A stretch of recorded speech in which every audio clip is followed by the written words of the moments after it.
সারাক্ষণই খক খক। মা ঘন ঘন আমাকে ডেকে পাঠান এবং ঘণ্টাখানিক কথা বলে নেতিয়ে পড়েন। প্রতিদিনই কথা শুরু হয় কাক দিয়ে এবং শেষ হয় পদ্মের মা দিয়ে।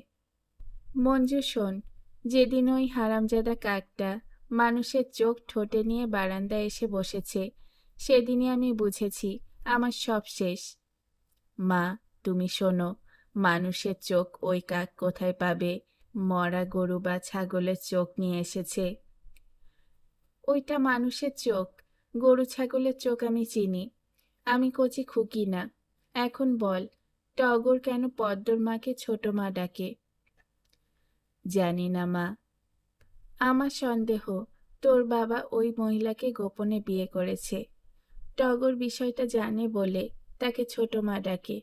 হতে পারে, হতে পারে না, এইটাই